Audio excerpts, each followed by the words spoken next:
เด้นี่พี่น้องบอยใช้เบิ่ง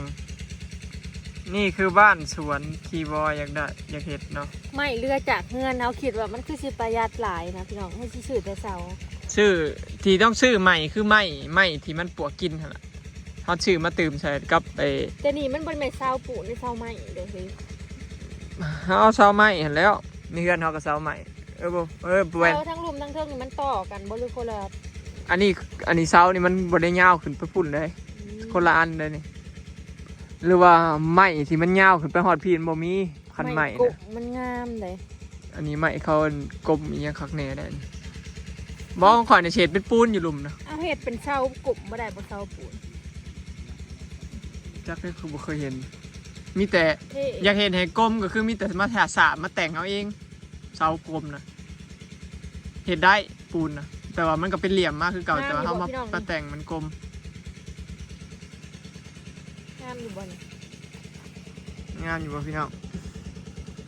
ที่เฮาต้องจ่ายก็คือขาสร้างกับเสานี่แล้วก็ไม้เล็กๆน้อยๆนะเพราะว่าเขามาจากเพื่อนดูอยู่เขาเนาะมันเป็นคาสิวาทรงไทยกับโบแมนขายนะเนาะแบบบ้านสวนนั่นแหละงามอยู่พี่น้องงามอยู่บ่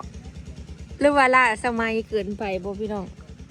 เคยคิดว่าระเบียงมันก็ชิอยู่เย็นได้พอ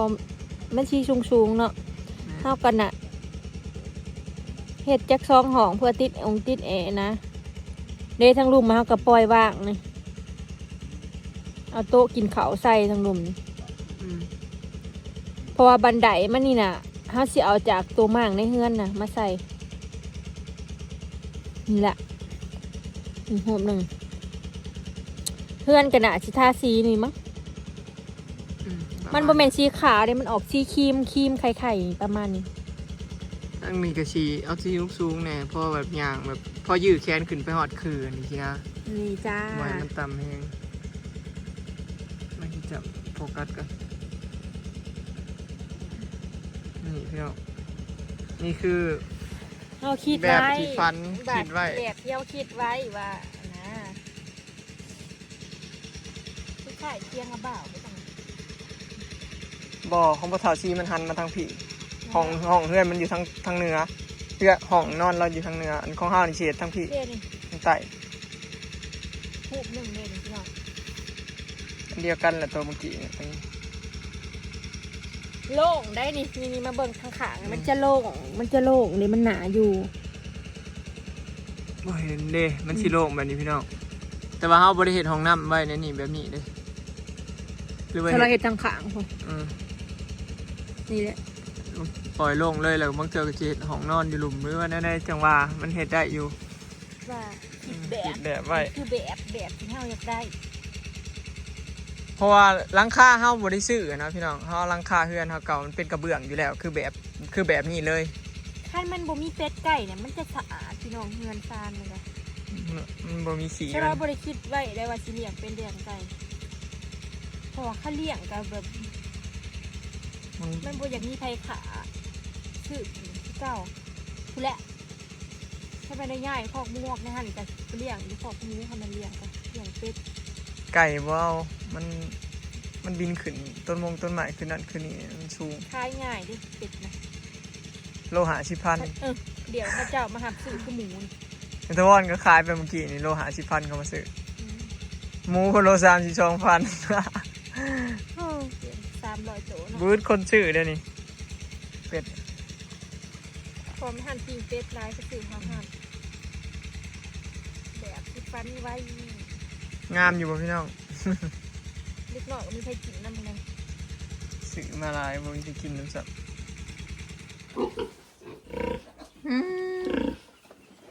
ออกมาครับพันมัน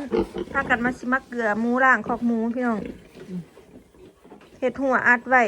ยันงัวเขาไปกินยังเบิดเลยก็จอดแจดมันหนาวแม่ก็มิตรเหยียบบ่ซ้ำกัน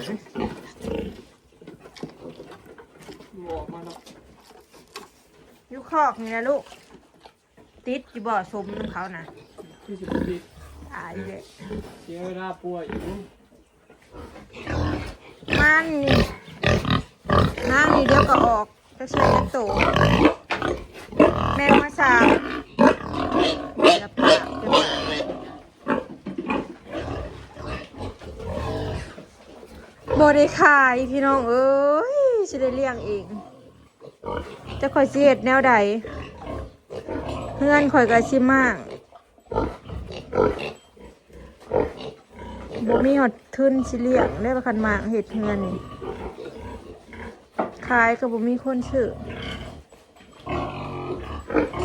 ตัวละ800ก็บ่อยากขายได้พี่น้อง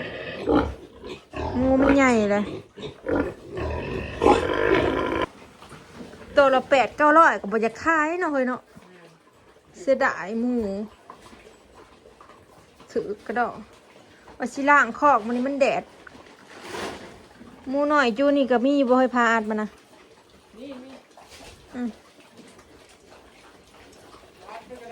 เจ็บท้องคุ้นบ่เฮ้ยคิดนักเลยสิไปอาทิตย์นึงใช่มาคุณจะสิได้จักโตบ่เว้ยจับของไงแม่เขาสาวมาค่อยสิล่างจะไปขวดขี่มันออกไว้ตาขี่มันไม่เสียดายคลิปนี้สิขอเก็บภาพบรรยากาศไว้ซัมมิเดอร์พี่น้องเนาะล่างขอกหมูแล้วจะไปหดพักนี่ใจแล้วสบายดีหมูตัวนี้ก็รอขอดเดือนแล้วอ้อยก็ได้ชมวันที่10เดือน11/2ได้เดือน2มันหมูสิแพงอยู่บ่ส่วนปีใหม่หมูยังบ่ขึ้นอยู่พากันมาล้างคอกเนาะล้างคอกหมู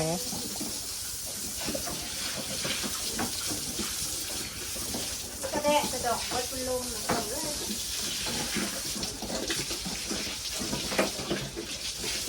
ทั้งไว้อยู่ในนี่บ่ให้มันเปียก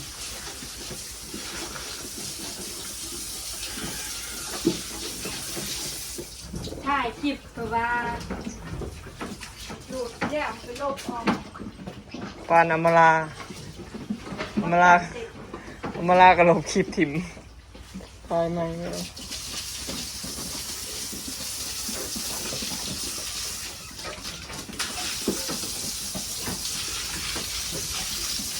ก็ถ้าเป็นคายก็ได้บริคายถ้าเราบริกินเองเนี่ยคุณเองจ้าหัวโปโลเปเล่อยู่นี่ขายกันในส่วนละ900ส่วนละ1,000ไม่ขายหรอกคุณผัดขึ้นบัวลายทำเอ้ยขนาดเงี้ย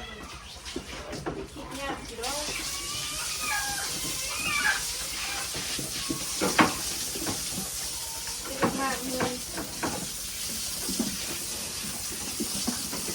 คล้ายก็จะเป็นคุณแหละมูจะบักใหญ่อุ้มมันจะสุดเลยแป๊บเดียวนะใหญ่ขึ้นผมเม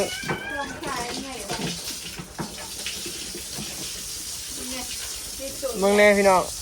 ล้นคอกอะไรเงี้ยแป๊บเดียวนะใหญ่กว่าคอกเลยทีนี้ย่อคอกออกแล้วจักหน่อย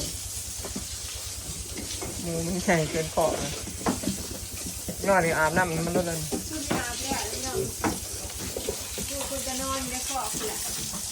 อาบน้ำไม่เพื่อนเลยอาบน้ำให้นางมีตังค์ออกเลยมาอยู่เนาะไล่มันเก่าเลยเบิ่งแน่ความใหญ่นะพี่น้องแต่แท้อ้วนขนาดนี่แต่ตัวใหญ่ๆยาวๆเห็ดอุรุยีรีพี่น้อง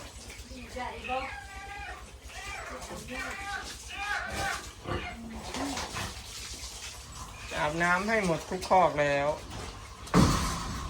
สะอาดเลยบัดนี้นี่ก็อากาศร้อนพอดีพี่น้องบ้ามืออาบให้นะบ้ามือเลยหนาวกับ2 มือจะได้อาบอีกเทื่อนึง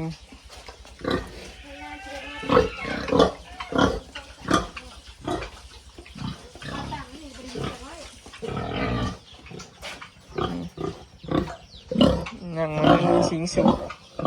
มันมีสีสุกสมวันที่16 เดือน 10 เดือน 10คือกันแล้วก็ได้2 เดือนหน่อยๆครับคุณและเดือน 1เกือบเดือน 2ผมจะสิคลอด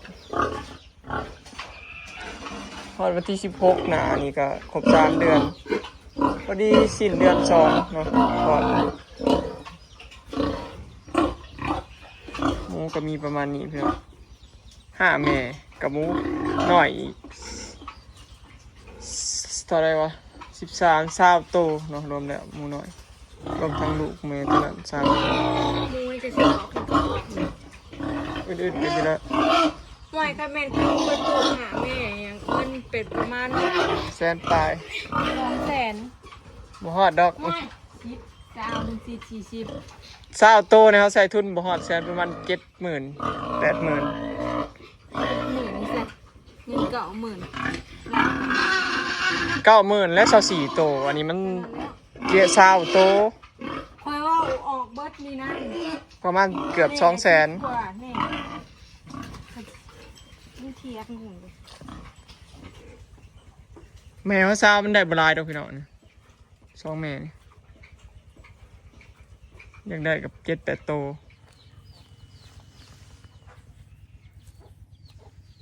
เบิ่งต้นมังกรกล้าไว้ตั้งแต่งามผู้บริโภคเติงเลยมันจะเอาไปปลูกอยู่ในนั่นแหละในสวนนะบนทอวิทย์นะเนาะ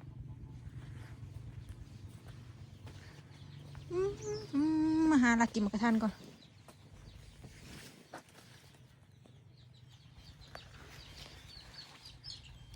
มันเป็นแมงพี่น้องเบิ่งหมากซับนี้กำลังแบบเพิ่มสิแสบแล้วก็มันเป็นแมงมันเป็นร่วงก็เป็นลายอยู่ท่านออกมายามได้ก็มาลอยหินของเราเธอละหมาก2 หมากหาเจาะเบิ่งเห็ดแล้วก็เห็ดนางฟ้านางลมออกกับหลายโลละ60 บาทพี่น้องเก็บคู่มือเนาะ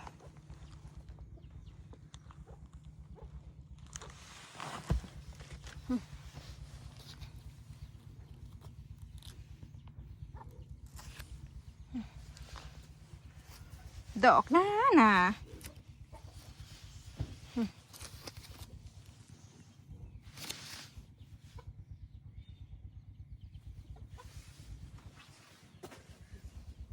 ไปหาหนังลมหนัง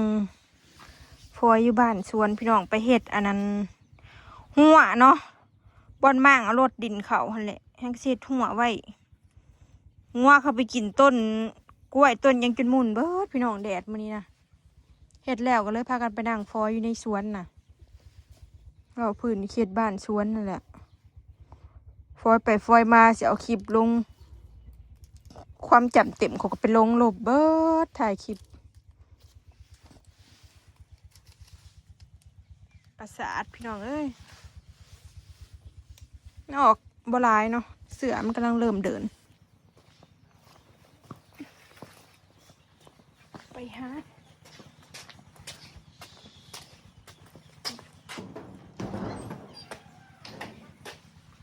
ได้ลงก็อาบน้ำให้มูแล้วเดี๋ยวออกมาพร้อมกันก็เลยอาบน้ำให้มูเนาะคลิปนี้ก็สิขอเก็บภาพบรรยากาศไปซะมิเด้อพอกันคลิปหน้าเนาะสบายดี